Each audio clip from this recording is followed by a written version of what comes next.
Good evening. This is Noah and this is Jesse. And this is episode 74 of Scotch Hour. 74. 74.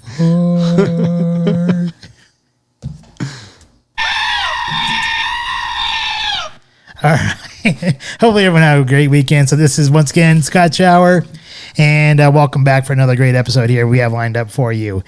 In this episode, we have Creag Islay single malt Scotch. We went to the Stagecoach for our restaurant this evening. And tonight's Smarter Challenge is going to be the two best sports. Two best sports. Our favorite sports, maybe? Yeah, what we feel are the two best sports.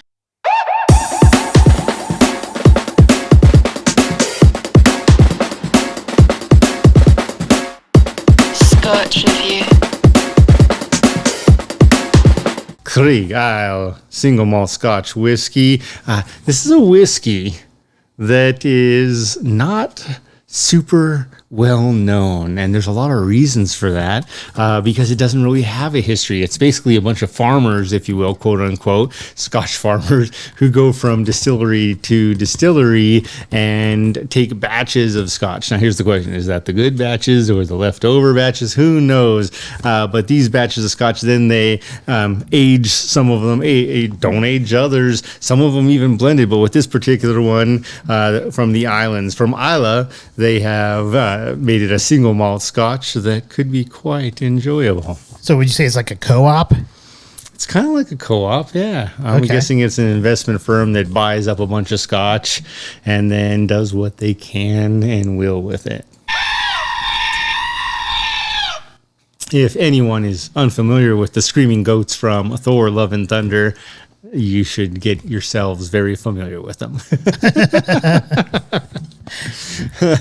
All right, with this Creag Islay, great looking canister, handsome, perfect for a poker night, honestly. About $40, $38, I think it was, at Total Wine and Liquor. Part of me thinks they might have a piece of the invested interest in Creag Islay. With that, the bottle, much like the other we tried the Creag Islay 12, black bottle, very distinguished looking, pretty mature, again, handsome, masculine, and some great colors on there. But really the question is, as we can't find a whole lot out about a distillery that doesn't exist, but really a Scotch maker that's borrowing from other distilleries, is how's it going to taste? So looking at the canister, is that like a silver or? Yeah, it is. Okay. Kind of like a titanium silver with texture. It's a damn good canister. That's the one thing they got right so far. Well, because looking at it in the light there, it looks like there might be like a slight hint of blue in there, but I wasn't quite sure if that's just a reflection of the light itself. Could be the shirt. Could be the shirt, yeah. But no, I got the same thing. That's right. All right, we're going to pop this bad boy open. If I'm not mistaken, that is your Iron Man shirt. Iron Man, baby. Robert Graham. Jesse's Iron Man. He is Iron Man. That's No, right. no. I mean, let's face it. Iron Man's a badass. He saved the universe, the entire situation any of us face was procured by Iron Man in the Marvel universe. Nice little pop at the opening of the bottle. Yep. Go into the taste. Cheers. Cheers. Cheers. Warp speed.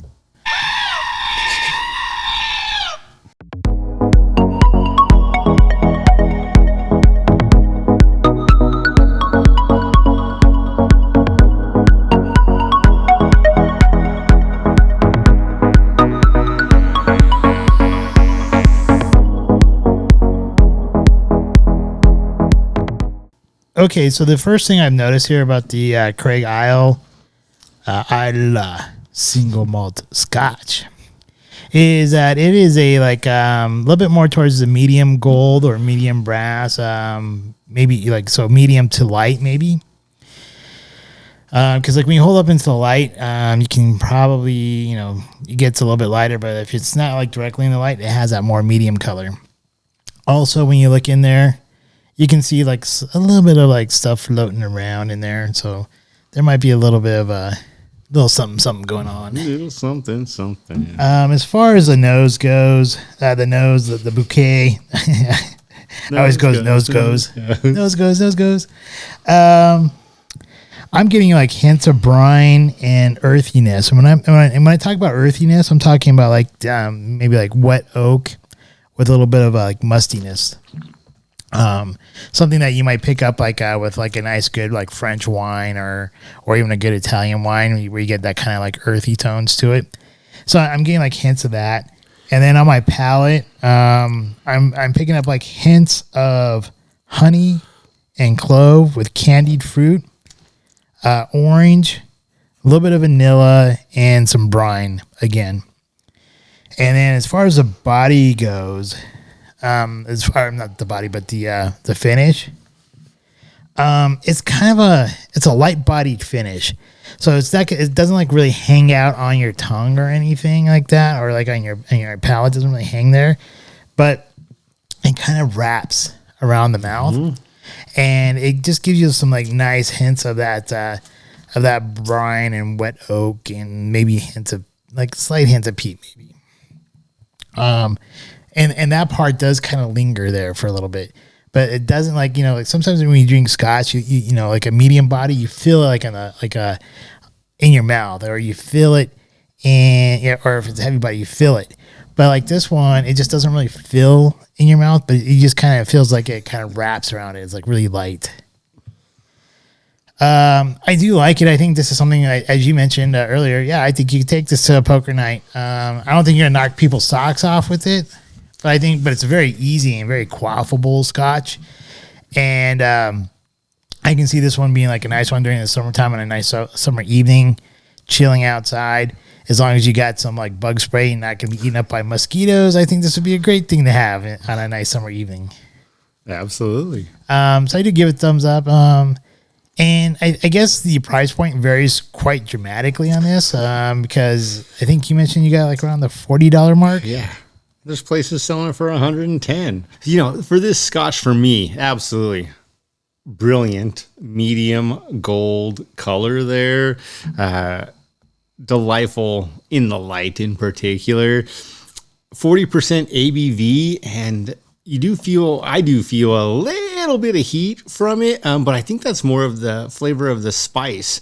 You mentioned clove. I do get a hint of clove. I get a little bit of cinnamon. For me, on the nose, it's very interesting because on the nose, I get a hint of honey and creamy vanilla and just a teeny little bit of smoke. And that's about all I get off of the nose. It's not a very fragrant Scotch for me by any means, but then you get into the palate, and that honey you still get on the palate. So it's something that follows very close to the nose for me, as well as right at the front, that creamy vanilla. But that creamy vanilla quickly subsides into a vanilla cream cinnamon flavor, and then that is where you really get that oak flavor for me, because within a matter of 10 seconds it goes from this honey, creamy vanilla, almost like with a hint of cereal on the back of the tongue, the barley. I'm sure I'm transitioning into cinnamon and then dry. All of a sudden my tongue just goes from sweet, a hint of sweetness, to dry, and it's that oak flavor that really gives it, to me, a very medium finish. I would say the finish is ultimately utterly smooth, but it's dry. So if you can imagine that, dry, smooth, so no wet friction happening there, no leather. Like, I would love to get some leather in a Scotch once in a while, more frequently than we have. But definitely fun. I don't know that I think of this as something that I would really want to pair with foods, but I could see this easily not being a Scotch I wouldn't worry about drinking while smoking a cigar. Yeah, I could see that. And, I think to your point there, when you're talking about like that dryness and everything with the wood, I think that's kind of like where I'm talking about, where, in my opinion, I'm saying it's a very light body because it's not sitting on the tongue. And that's where I think where you get that kind of that coating going around your mouth, as opposed to just like hanging in there. Absolutely, because for me, at the front of the palate, it's that sweet on the tip of the tongue, and it like you can literally follow the flavor from the front of your tongue to the back of your tongue as it goes from sweet and creamy to dry, and then like as you mentioned, it encumbers the whole back of your mouth, like the front of my tongue, but still not the sweet, mid part. yeah, but not the mid part. It's there. It's like it's on your tongue for the front part of your palate. It's there for the mid palate, but also like the back part of your tongue, that back part of your palate, it like disappears. But then also like it just kind of coats the rest of your mouth. It's like and that's why I said it was light bodied, but I can see why you would say it's medium bodied. So in either case, though, I think. We're both getting, I think, the same kind of thing going on there. Yeah, it's an interesting transition on the palate to the finish, and it's one you can literally follow. I don't know many scotches where I can literally follow the palate from beginning to end, from the front of the palate to the finish, along my mouth. That's what she said. I think in most scotches, though, I kind of like having that like a little bit heavier of a finish, not like just like having to go like bone dry and like making it almost feel like it's like super light on the back end. Yeah. That I don't know. Yeah, I agree with you. And that bone dry piece, it goes from oak to just that hint of smoke. And again, I think that's why I think, man, you're not missing out if you're smoking a cigar with this, because it's already got the hint. Actually, I think maybe the cigar might actually help that finish. tell you the truth. I don't know. Just ask Clinton, man. Do the Monica Lewinsky. That's right. Everyone loves ice skating until they got a broken leg. Isn't that Tanya Harding and what's her name? Yeah. What's the other chick's name? There's Tanya Harding. She's the one who got hit. I don't even remember. I know it was like a trashy looking blonde lady. Not one of my two top sports. And I'm talking about, never mind. Hockey, of course. All right. Do you have any? I mean, for a recap for me, it's fun. I agree with you. I want more in the finish. I really do want more in the finish. Yeah, see, that's what she said. But I want more of a finish, and it's fun to experience the Scotch and go through the emotions to actually feel a physical sensation more than just another sense of taste or smell, but to literally have those two combine into what feels like a physical sensation from the tip of the tongue to the back of the mouth. Yeah, she leaves me wanting, man. Weighed, measured, and left wanting. So for sure, it's good. When I think of last week's Le Monde at not too much more of a price point, I would definitely go with the Le Monde over the Creag. I think so. I agree with you because it just has like that. It has a little bit more going on in the flavor, I think. And it had a better finish. Yeah. Guys, if you haven't figured this out yet, finish is everything. It's time for our shout-outs. Got to do my first shout-out. Man, Hungarian Grand Prix. Once again, Verstappen had a power failure. Took a 10 space. Well, ultimately started the race in 10th place, but was penalized by an engine failure, not being able to see what that car might have done. Started the race in 10th and finished in first, tying Red Bull Racing's greatest ever gains in positions during a race to a win, but then more so just like great job Verstappen, great job Honda, well played, executed, and strategized. All right, so my shout out is actually going to go to the creators and everyone who was involved with creating Thor: Love and Thunder. Great movie.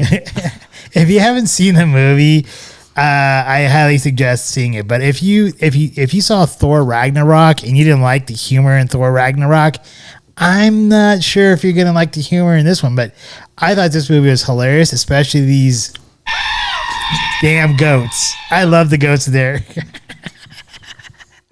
Absolutely. I was laughing hysterically every time they screamed. Nope, you gotta take the goats. You've already accepted them for years. I mean, there's so many funny parts in this movie. Like there's that scene where he's like coming like Jean-Claude Van Damme, like stopping like two like spaceships flying at him. They're not really spaceships, but they're like hovercrafts. Like these two hovercrafts, and he does like this jumping split thing and stuff like that. And he's like looking at him, they're looking at him, and he's like and these aliens that are looking at him are like screaming. They look like the animal from Sesame Street, and they're all and then he's just like and the leader of those people are like, you already accepted the goats, you gotta take them with you. That's right. And he loved the goats too. He took them everywhere. Yeah, please don't talk about the sacred temple that you destroyed. I'm really sorry. Please stop. That's enough. And then Christian Bale, he did a phenomenal job as the villain. Oh, unbelievably well. And I didn't know that was him going into it. I didn't realize it until, it might have been 30 minutes into the movie. It might have been 40 minutes in the movie. But there was one scene where all of a sudden I looked and Christian Bale has some looks where you see his face, whether he's full-faced or has lost a bunch of weight and is almost gaunt. And you can tell by his look that that's him, no matter how much makeup the guy's wearing.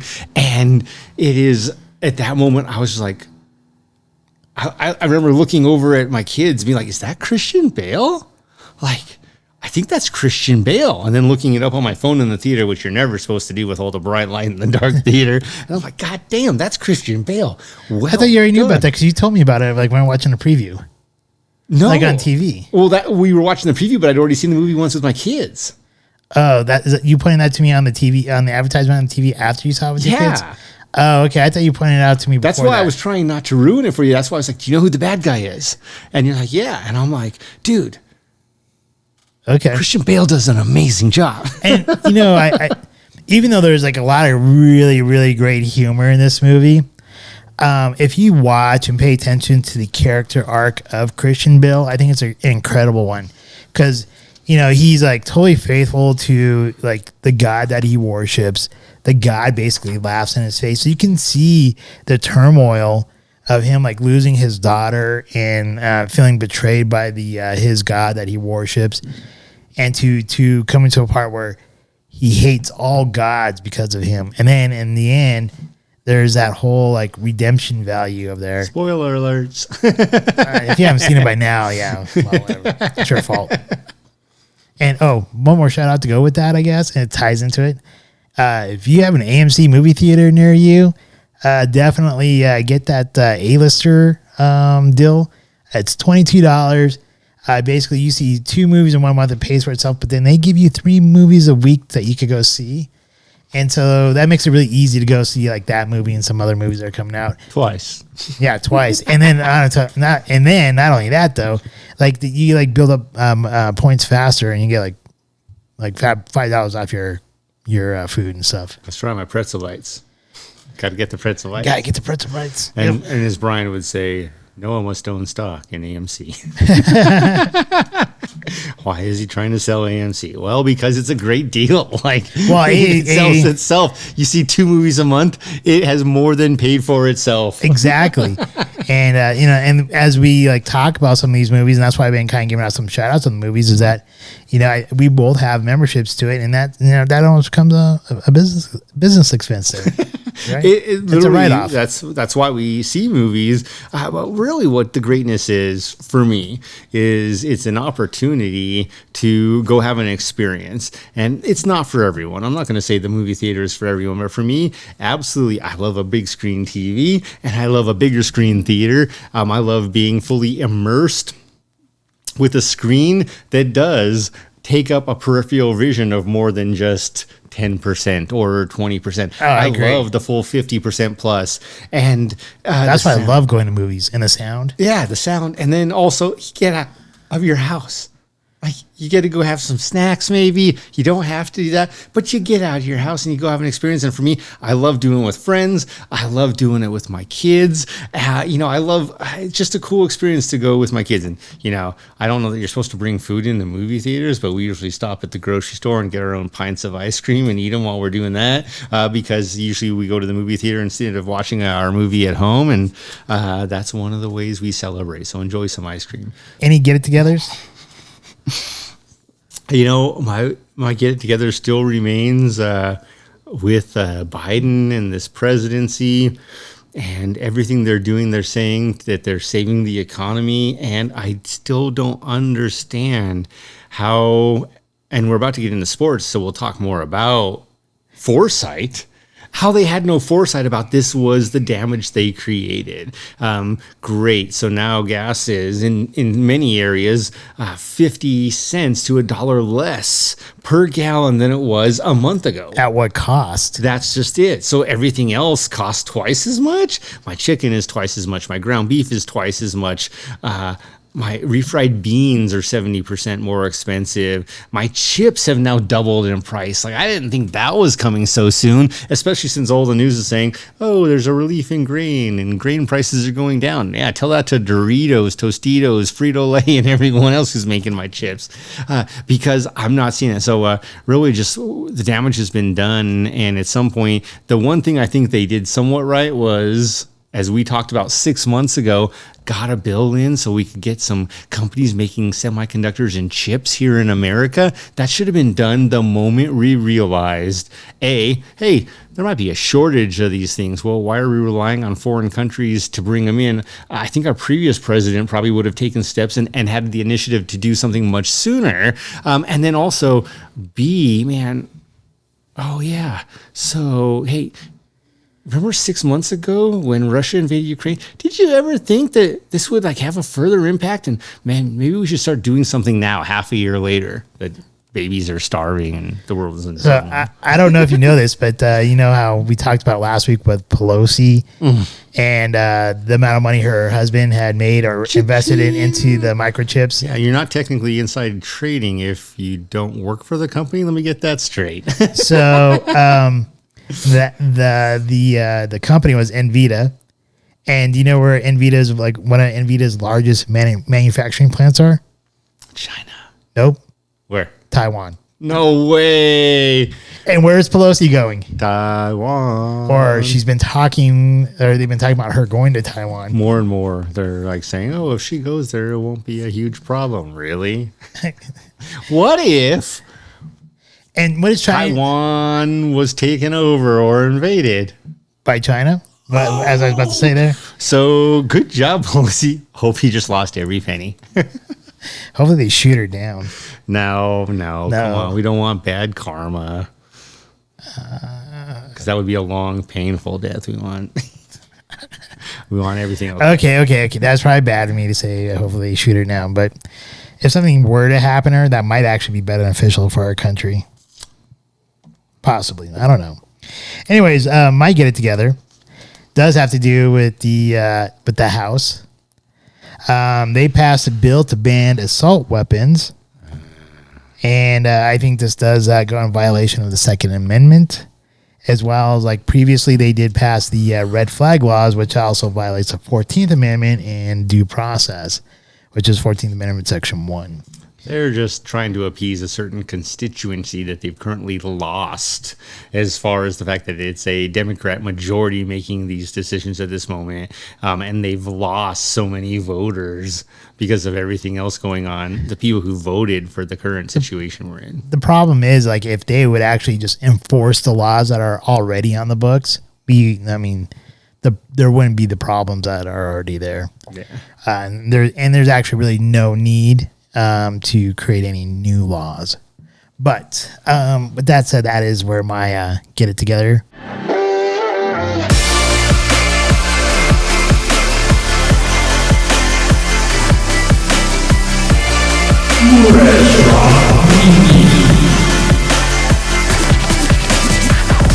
The Stagecoach. I think that's technically Franktown, Colorado. Is it? I think so. Okay. Just south of Parker. Not quite to Elizabeth. The Stagecoach. So it's really known as a biker bar. Lots of bikers stop there on their travels. But also something that's been interesting is, there were a lot of families that actually were dining in there. I was kind of surprised by their percentage. They do have a great back patio where there were some families, bigger families, enjoying their food. I will say, though, man, they are obviously struggling at the moment with staffing, just like so many places. They gave us great service right when we first got there, sat down, got a beer. Continuous situation we've been running into. We just need to learn not to order our appetizers and our dinner at the same time. Like, seriously, you can tell them don't have it all come out at the same time. And I think they're so short-staffed that they don't know what else to do. I just got to get it done. I think you're right there. I kind of thought, it is a biker bar. It's kind of a divey looking place. And honestly, it reminded me of a lot of like pubs I went to in South Jersey there, like in the Mount Laurel section there, or like it's right across the river from Philly and some of the places I went in Philly. To where it's just kind of like more of a like an old like neighborhood type bar. It's kind of like, just kind of dark and dingy on the inside, and you like walk into like the restroom and just it has like that foul smell to it a little bit, and just but it has character.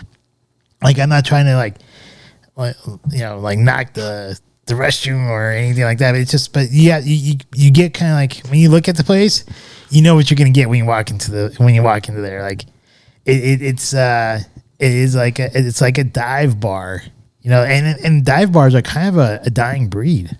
Yeah, that is absolutely unfortunate. Because it was a lot of fun. It's an easy place to go when you've got nowhere to go. So, one of the benefits of a retiree, for example, is they can go have a lunch or dinner or breakfast and spend 4 hours, and there's nothing else they got to do. This is one of those places where you could go and get lost for 4 hours, listening to pretty good tunes, and not be in a rush and not regret it. I think you mentioned you've been there before on a weekend, and there's like a lot of people who drive Harleys that stop there. Lots of motorcycles, not just Harleys, Indian, Honda, Yamaha, everything. So I think it'd be kind of fun to check those out. Like, and they actually show like right above their bar, they have a huge picture of like a ton of motorcycles being parked right there and stuff. I did like the atmosphere there. It's like, even though it's like dark and dingy and kind of like a dive bar, I enjoyed it. Yeah, me too. So, I guess for me, what I got was the tacos. Just joking. You had the fish and chips. If you watched our episode last week and you're listening to this part, I forgot what I ate in that last episode. And I'm joking. Chips, bro. There's the fish and chips, bro. I didn't get the fish and chips this time around, though. I didn't get the tacos either, as I was joking around with. But I got a burger. What I did get was, and it wasn't a burger either, I got a Philly. The Philly was decent. I thought it would be a little bit larger than what it was. She said. Than what it was. So it seemed like a kind of small sandwich, but it did have enough meat on there, and they did it. And they made it with Swiss cheese, onions, green peppers, and that shaved meat. And it was decent, but it's not like. And here's my issue: shaved meat. Yeah. Okay. And my issue with most Philly cheesesteaks is that unless you're getting them there in Philly where they're made, they're really hard to match that type of quality of a cheesesteak. So it was good, but not like Tony Luke's good. And but I will say where they did have it at was like on the appetizer, which were the tater tots covered with green chili and cheese and chicken, and that was pretty bomb. So that was a good pick on your part with the appetizer. Yeah, that was a pleasant treat at the beginning with really, it all came at once, let's face it. Here's your appetizer, I'm bringing your dinner, and as soon as I get back to the kitchen. But the green chili was good. The tater tots were cooked well, and that's an important part of chili cheese tots is you got to get those tots crispy enough, but not too crispy. You're not burning them, so you're leaving a little bit of that potato flavor on the inside, but you got to get the outside crispy. And their green chili was good. The chicken, man, like I don't know if this is like frozen chicken they just thaw or if it's fresh chicken that they grill. It was tender and flavorful. It was great chicken. Over and all, that was absolutely a win. I myself did have the fish and chips, and what I would say is $13 for the fish and chips. It was $8 plus a couple bucks for the chicken on the tater tots. Both well worth it. The fish and chips, I'm not going to say it's the best, but for $13, I didn't regret it for one moment. The fish was tender and it was flavorful and it was cooked. Very important. Batter was done well. It just wasn't, you get a little spoiled when you go all these kitschy places and you got the big pieces of cod that have super giant flakes when you break them open or take a bite. And this was not that. This was definitely the thinner pieces of the fillets. And again, good, just not artsy. I probably would have enjoyed those more than last week because, like last week, they were so flaky that I couldn't even dip it into the tartar sauce with it, like all falling apart. Yeah. But hey, glad you enjoyed your fish and chips and you remember what you had, unlike me last week when I had my fish and chips. The beer was excellent. With that, though, would I take a date there? For the most part, this place is going to be out of the way. But what I will say is if you're coming back from a hike or an adventure out there and you're just looking for a chance to cool down or relax, they do have music playing on the weekends out back. If you're looking for one of those things, I would absolutely take a date there to relax. Am I taking a date there as the prime destination? Nah, sir. Yeah, I wouldn't take her there as like the primary place for a first date. Maybe if we've been dating for a while, sure, as a place to just go and chill and hang out together. And I actually think probably the outside might be a decent place to just chill, like on a quasi date like that, or meet friends. And probably get their pie, get like the pizza pie, because apparently the pizza is where it's at. Even though we didn't try it, and I've never tried it, but there's been a lot of people who recommended the pizza. And when you do look up the place, I think they mentioned about like a lot of people mentioning the pizza, so I would go with that. Yeah, and I know from previous experiences, their nachos were the bomb. Absolutely pay the extra couple bucks for the meat. The nachos were the bomb, and then also the French dip apparently is to die for. Service was a 7, and I think that's just a short staffing thing. I think they did their best, but there comes a point where sometimes you just need more people, and whether or not you can afford them is just another piece. Any other day, it might be an 8 or a 9 or who knows. But service was a 7. The food for me was absolutely an 8. The atmosphere, man, this is where, again, it gets kind of tricky. It was fun. Like right around that 7.5 mark. And then when I go there with friends, any day, like anytime, it was fun. It really is just one of those places where if I lived right by there, I'd probably be there quite frequently, going out back, reading a book, having a couple brews, and waiting and enjoying it as it goes from 6 p.m. to 9 p.m. and you can feel the temperature change while reading. I would love that experience. So overall, it's going to be right around that 7.5 mark.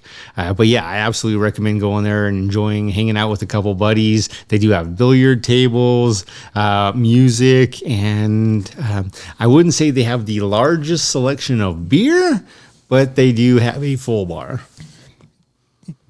Yeah, what I would say is that atmosphere-wise, I'm going to give it 8.5. Damn, son! And the reason why I'm giving it an 8.5 is because I'm basing it on dive bars. That's a good... I don't take anything away from that. I'm not even going to challenge it. I'm not going to, if you're going to have me, match up to maybe, the Odyssey, something that we did, a while ago, which is a really nice sit-down restaurant for Italian food. That's a restaurant that produces a different type of wood, by the way.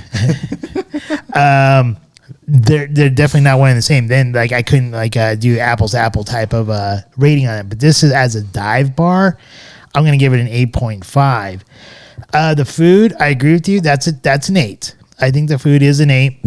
The service, I'm going to lower it. I'm going to say it was a 6. I mean, yes, they were very attentive when we first walked in, and I understand it's probably a shortage of staff. And and they just kind of like disappeared for a while. And then to that point, though, there's like people who asked for like a beer at like the bar, and they had to wait like forever to get their beer. And the bartender didn't like she had it all put together. But overall, I'm going to give it a 7.5. All right. I think that 6 drops it down at least a half a point. Okay.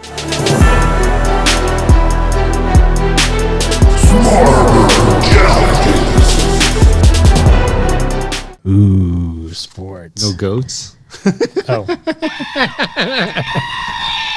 So here's the first important thing. And this is an interesting thing because I'm going to mention a couple pieces and then we can dive right into what our favorite sports are. Number one, the definition of what is a sport. So a sport is an activity involving physical exertion and skill, which on individual or team competition, they compete against others and often for entertainment. So ultimately an activity including physical exertion. So there is usually a physical piece to it and skill. So there's definitely skill to it in which an individual or team competes against another or others for entertainment. All right. That's interesting because my definition is pretty similar, but does not say that. What's your say? It says an activity involving physical exertion and skill that is governed by a set of rules or customs and often undertaken competitively. So it doesn't say anything about teams or individuals, but it did say but it did have that physical part there and skill part. All right, so we know that most likely, well, definitively, I think we would both agree skill is going to be involved in a sport. Now we talk about what does it mean to be physical. Let's get physical. No. I mean, if you're talking about two individuals being physical and you have skill, I suppose, according to your song there, yeah, that could happen. Wrestling, karate, jiu-jitsu. I'm sure you can see some skill on Playboy or whatever that is up there, EOS or whatever, iOS or I don't know what it's called. EOS, iOS. I don't know. EOS, I don't know what it's called. I don't watch it. I don't know. Is he talking about? Maybe I'll have to go look into that. Like, what is this? Eros. Maybe it's Eros. I don't know. All right. So we'll have to figure that out later. I don't know. It's like, yeah, whatever. All right. So, yeah, you want to list off your first sport or you want me to go?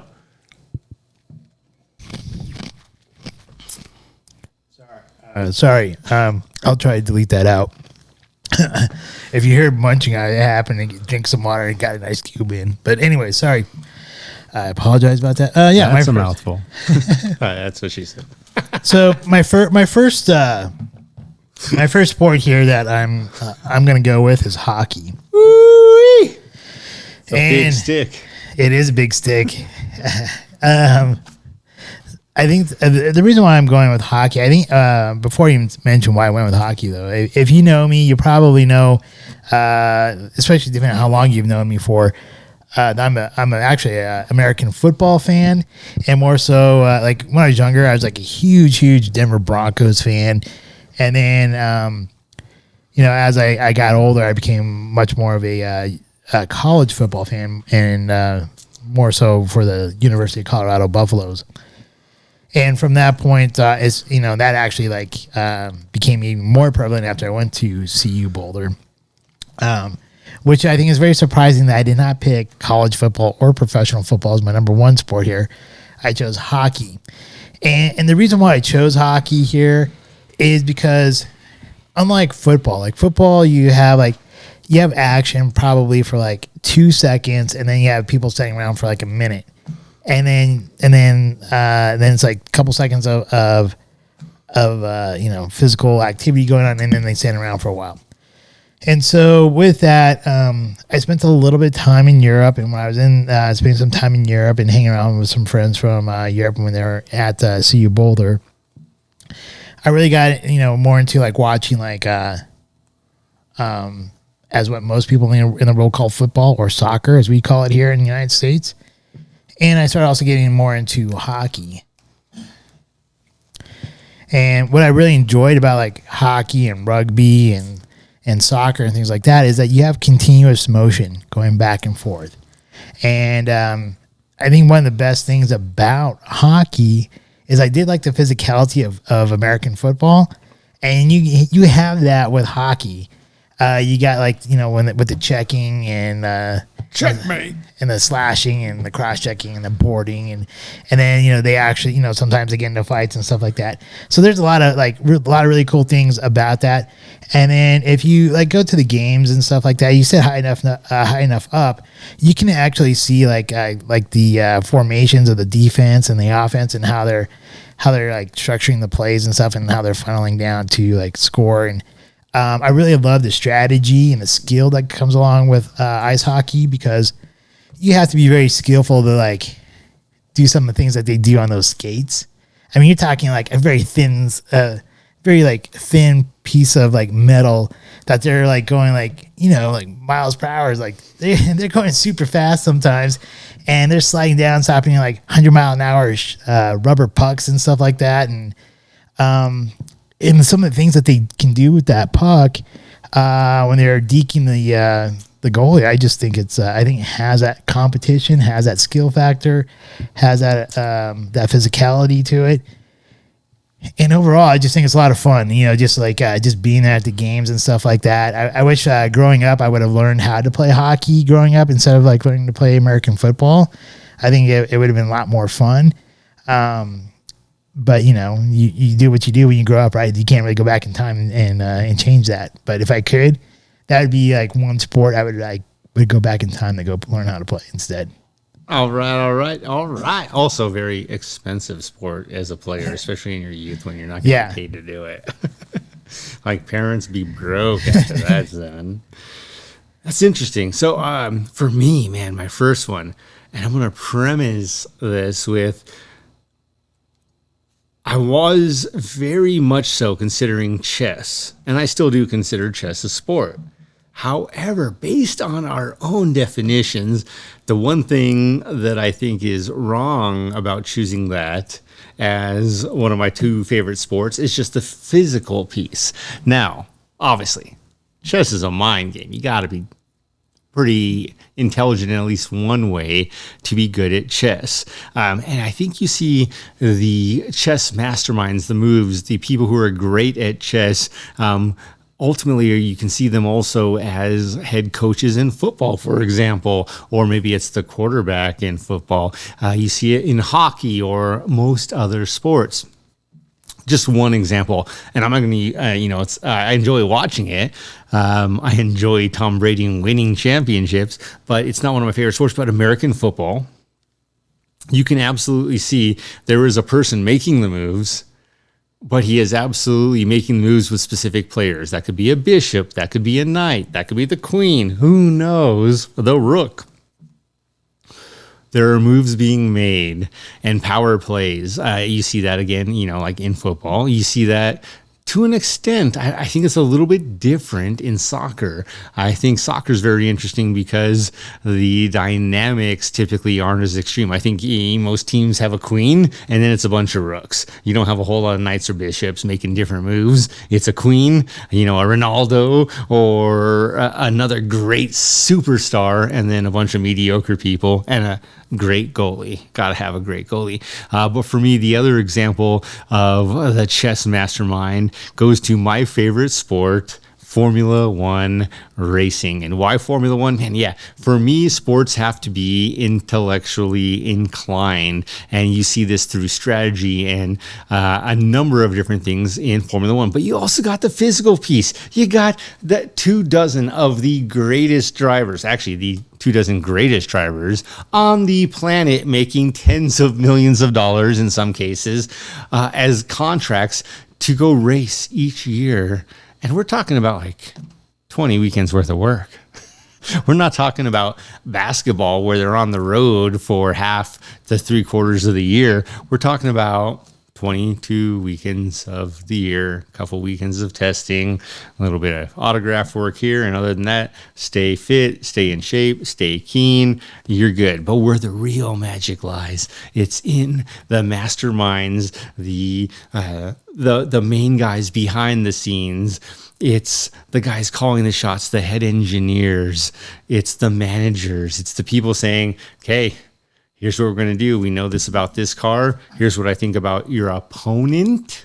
Much like in chess, you got to know your opponent. What was their first move might tell you a lot. And then you're going to start on these tires. We're going to try a 2-stop strategy, a 1-stop strategy, X, Y, and Z. Car setup, we're going to increase downforce. You're going to be slow on the straights, but faster in the turns. Because of that, you might get overtaken here, but we've got the best possible solution as your tires degrade. There's so much strategy that goes into it. It's super exciting. The first ever Formula One race I watched live. Now, when I say live, I mean on TV, but as it was happening, not previously recorded or anything else, was the 2000 United States Grand Prix at Indianapolis when Michael Schumacher won that race, crossing the brick road. At one point in the race, he was toe-to-toe, to speak, with David Coulthard, one of the main McLaren drivers, to the point where you saw, just like when we opened this bottle of scotch, there was a little poof of smoke or mist. You saw the tires smoke as they came around this corner. Not like today. I actually think today's drivers are great, but typically today's drivers don't have the same finesse. They don't play it so close or fair that they can get in those situations and come out unscathed. One usually is out of the race. Back then, man, they played fair enough that they could see smoke coming off the tires, but both drivers still continued in many cases. So for me, though, Formula One road racing, absolutely my number one sport. International, it's viewed by more people every race weekend than almost any other sporting event, except for, and the Olympics took a dive this last go around, the Olympics and World Cup soccer. But other than that, other than when the World Cup soccer tournaments are going on, you got Formula One owning the world. Well, I think you made some good points there as far as some other sporting events that should be mentioned, which probably won't be mentioned. I'm not sure. I'm not going to be mentioning it. But I do know soccer or football for most countries, especially around World Cup time, is one of the most watched and revered sports out there in the world. And I think part of it has to do probably with just the simplicity. All you really just need is a field, maybe 4 pieces of rock to set up a goal, and a ball. And so that's all you really need. And so even like the poorest child, because you mentioned like how hockey is expensive to play, you don't need a whole lot of money to play soccer or football, depending on what part of the world you're in. Another sport I think is similar, because you brought up American football, which I think deservedly so is a great sport and probably could be ranked up there as far as one of the top 2 types of sports, but that's probably more so in the United States. I think pretty much American football rules the rules the sporting world here in the United States. Another one would be baseball. It is the so-called the American pastime. That's not going to be my second here. In fact, my second is Nick Carraway. I didn't know he was a sport. What do you think they're old sport? Just joking. It is Nick Carraway. But if you ever watch The Great Gatsby, you do hear Gatsby call Nick Carraway old sport multiple times.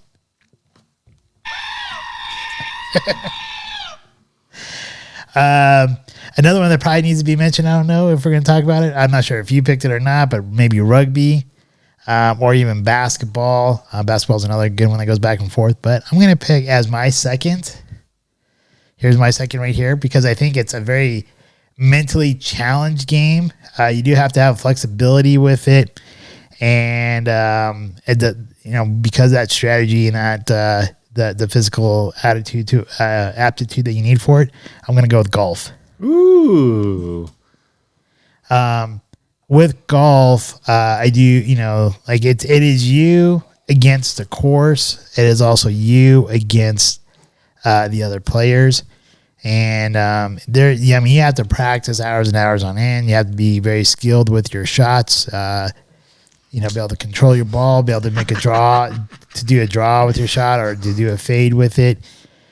You have to know like the distance that you're going to hit it in, what clubs to use, different terrains and stuff like that. And I think it is mentally challenging because you talked about intellect, and you need to have that with golf. And you have to be like mentally tough with it, because like one shot, like one bad shot can like affect you from multiple holes or multiple shots.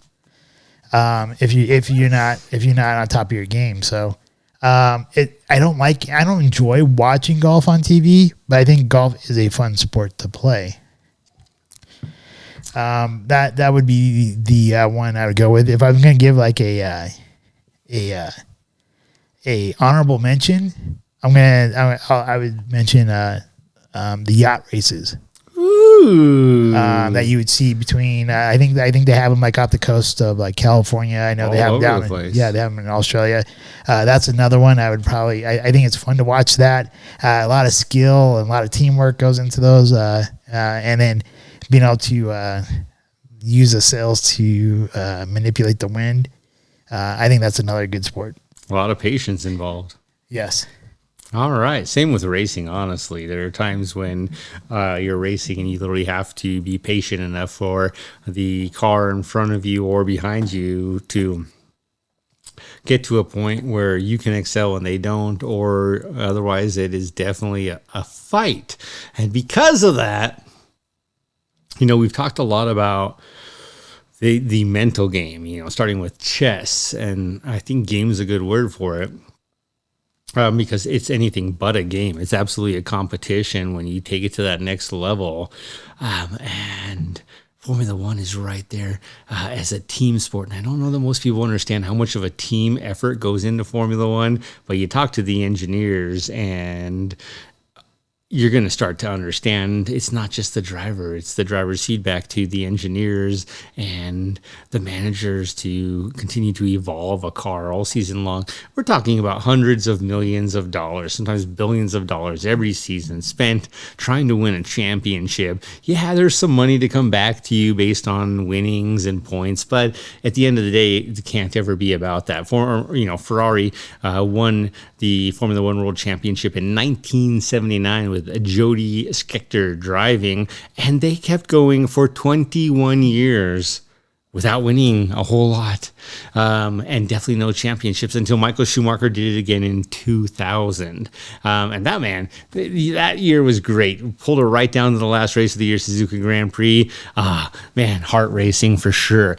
For me, though, my second sport is boxing. And again, boxing is very much so a brutal sport. And when I used to watch Mike Tyson box, I was like, man, this guy's just a machine. He is a lion. He is an animal that I would never want to be in a cage with. Now, skipping forward and really starting to listen to and be more mature, and look at the likes of a Floyd Mayweather. And when you listen to these boxers, when I listen to these boxers, I hear, Floyd Mayweather is a master of, I am going to exhaust my opponent until I get to the point where I know where their weakness is. And in many cases, that's exhaustion. They've overexerted. They were too eager. They were not patient. And then I am going to knock them the F out. Beat them down. Just like he did with Conor McGregor and so many other boxers. But Tyson was no different. And as Tyson has matured, and now, it's kind of almost sad to me because Tyson's an old man at this point. But if you listen to him and you really pay attention to his interviews and how he speaks, he was always about understanding his opponent. And some of his opponents, he knew, man, if I don't knock this guy out in round one, I'm going to be hurting. So I have one chance and I got to snap because they're going to try to wait to tire me out. And in those instances, the guy was huge. He knocked him out way too quick, or bite off an ear, or any number of other things. Did a little time in prison, but nonetheless, he was very strategic about studying his opponents, just like they do in chess. And I think that's the one thing that is underappreciated about boxing, is how much actually goes into understanding your opponent.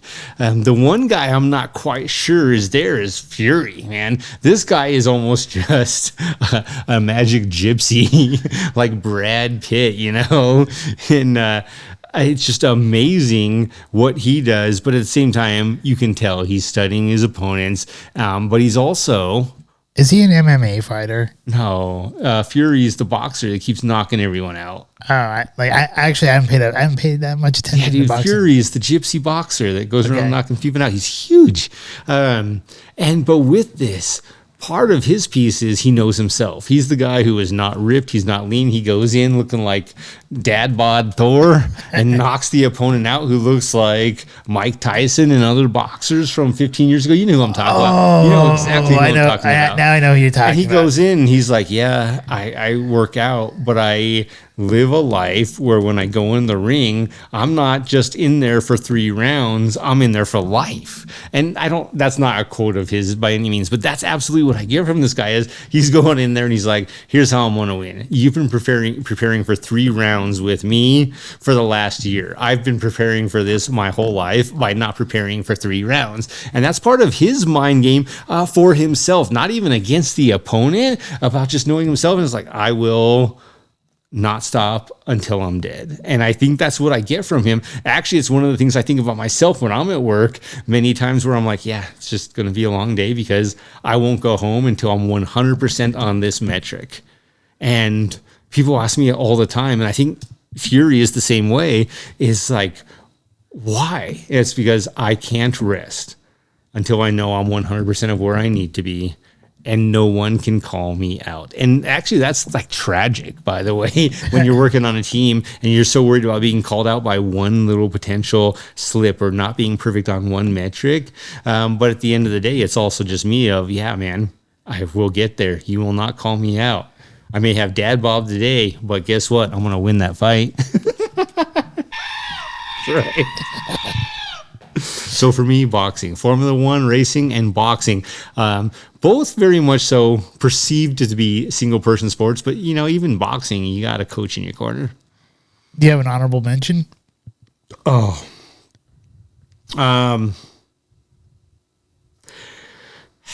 For me, there's 2 honorable mentions. When you take chess out of it, it's soccer and football. Both of them great, both for different reasons. I think football is absolutely a chess game, a mind game, because the head coach has to select assistant coaches, a defensive coach and an offensive coach. But ultimately, you're putting different players with different skills, a quarterback, defensive line, etc., in key positions, and you have to play an absolute mind game. The other one is actually soccer. Now, here's where it goes back and forth. Is, to me, Formula One's very much so a mind game. Yeah, you got to get the best drivers, but at the end of the day, without a car and a strategy, you're going to fail every time. And that is very much so the same with me to football. Interestingly enough, the most American, I think, to me, the most American of sports. A lot of people would say it's baseball or any other number of things, but to me, it's football. It's also very strategic. There's a ton of planning that, unless you've studied a lot of football, and I guess a good example would be the Patriots when Brady was there, and you start to look at what the coach did. Man, he had the perfect package. Now, you take the perfect driver out of that F1 car or the perfect quarterback out of that football team, and what do you get? Absolute disaster, as both have seen.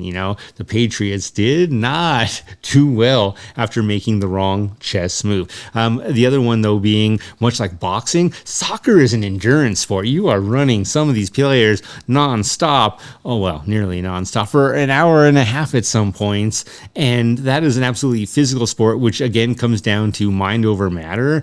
It doesn't matter how tired you are after running an hour and 15 minutes. If you're down 1 point, or if you're tied and you got to get 1 point, you give 100%. I'd say 200%, but that's not possible. You give 100%, and the stars in football do just that. I agree, and that's why I think it's odd that I didn't pick American football.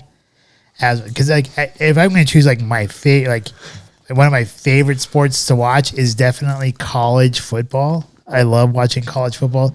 I think what they're doing with college football now is kind of like ruining it, but with the whole college like the whole conference realignments and stuff. But it's a money game. Yeah, I think the TV networks are starting to screw it up. But in any case, because I think you're starting to get rid of like old traditional rivalries and stuff like that, and it kind of takes out some like the nostalgia with it and the history with it. But in any case, I do think it does deserve its due. I do love that sport, even though I didn't pick it as one of my 2 or my honorable mention. There is one sport though I would love to learn. I just never like honorable mention. What's your honorable mention? Well, my honorable mention was that the yacht racing. Okay.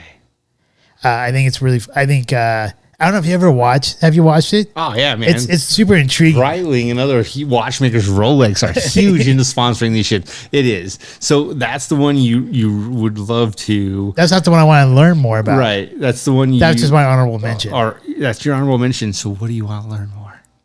The one sport I would like to learn more about, and I've even tried to like play a video game of it to like learn the rules, because sometimes if you play sporting video games, you can actually learn the rules of the game of like these different sports and stuff.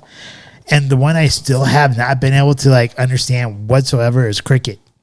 Oh yeah, I don't understand that shit at all. But I also have no interest in it. I mean, I'd like to. I'm not sure if I want to like become like a super fan of watching it or whatever. But I would love. I mean, but I would like to like learn it and to understand it, and like to comprehend like why does it take like a week to play one game. I just don't get it. I am Iron Man. and you know, and I think another one we didn't talk about, which a lot of times is perceived as an individual sport, but it really isn't, is horse racing.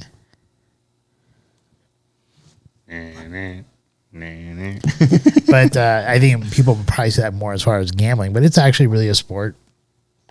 You got competition, there's strategy that goes along with it. Poker, absolutely.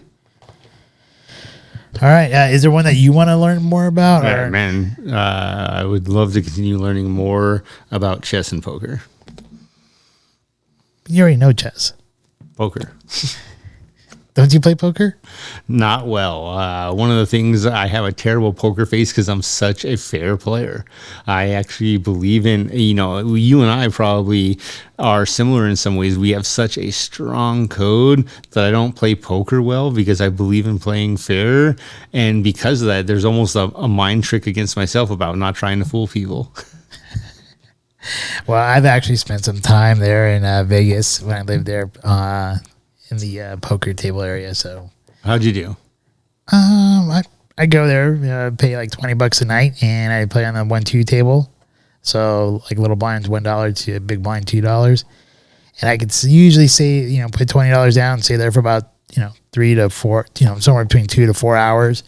Get my free drinks, and then afterwards I'd head over to like the late hour cafe and get my I would have racked up enough points to get my steak and egg breakfast. Yeah, I was living the Las Vegas lifestyle out there. All right, man. all right. Cooler if you did. But you do start to get to learn other players and their tells. It's not so much about like what you have in your hand as much as it is about reading other people. I mean, yeah, you do need to know your cards, but reading other people is probably just as important, if not more important.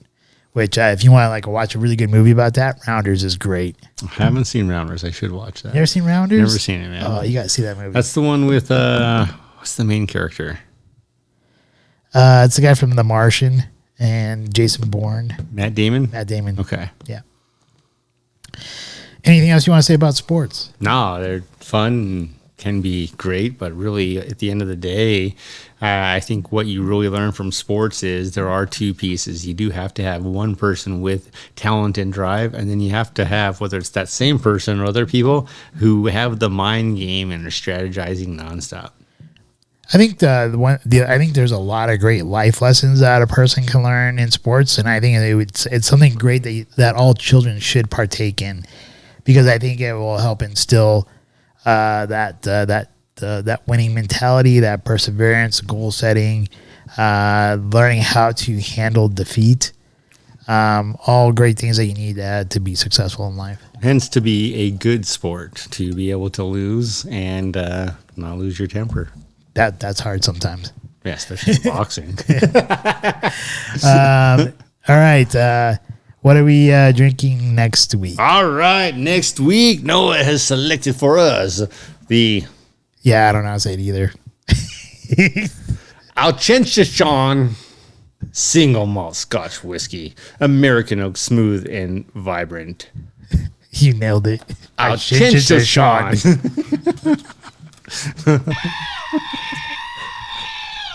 Chinchushan. Yes. Okay. Crafted in Glasgow, 40% ABV, single malt Scotch whiskey. Here's how it's actually pronounced. Auchenchon. Achtung. Auchenchon. Sounds German.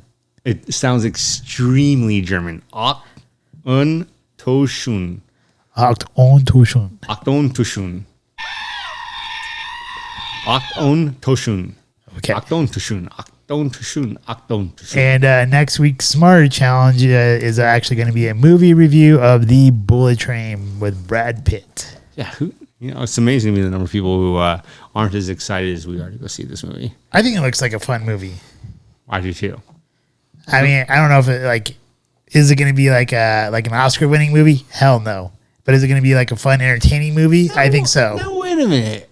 So a lot of people might say The Unbearable Weight of Massive Talent isn't Oscar worthy. I think it is. I think that's what Oscar-worthy. A lot of people would say Maverick.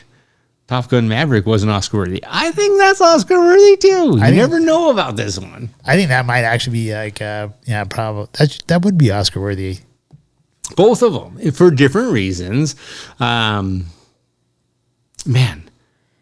how dynamic those stories, but you never know. I mean, it's a tough one because Paddington 2 should have won.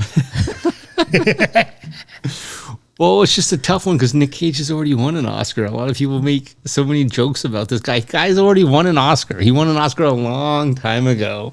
Was that for Leaving Las Vegas? Yes, for Leaving Las Vegas. That movie's kind of a depressing movie. It is, but Elizabeth Shue's so hot. Am I wrong? You're not wrong. I mean, it's a disturbing movie that probably younger children probably shouldn't watch. Well, yeah. I don't know that adults should watch it, but I can see why he won an Oscar, and he's done such a great job. It's just tragic, but Top Gun Maverick, dude. I love that movie. I've seen it 5 times, so I'm a little bit biased there, I guess. It's a great story. It's what America needs right now, and it's tragic to me when people haven't seen it. I know, right? I've only seen it 3 times. You've seen it 5. Anything you want to say to the people? No, remember to continue to drink responsibly. Man, share, subscribe, give us some feedback. Let us know what you want. If you got some great Smarter Challenges coming up, please share. We have fun. Life is great. And over to you, Noah. So once again, thank you everybody who watches and listens to us. We had another great month for our audio listeners that listen to us on Podbean, Spotify, iHeartRadio, Google Podcasts, and all the other venues that you're able to find us on the Audible side of things. We greatly do appreciate you listening to us and the new subscribers that we received on there. Thank you very much for doing that in the month of July. For those of you who watch us on YouTube and Rumble, likewise, thank you very much for watching us. And for those of you who subscribe to us in the month of July, we also want to thank you for that as well.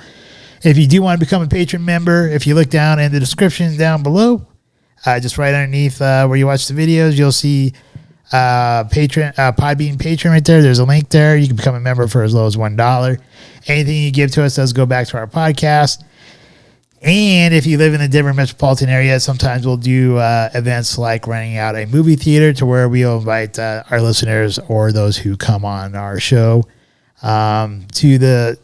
to go see a movie or something else. And we'll do a show on that as well. Thank you once again. I hope you guys have a wonderful week. And cheers to you. Life is great. Life is great. Scotchman. Cheers. We hope you enjoyed this evening's episode of Scotch Hour. If you did, please like, share, and subscribe. Also, if you have not done so already, please become a Patron member, with memberships starting as low as $1 a month. Thank you, and hopefully you have a wonderful evening.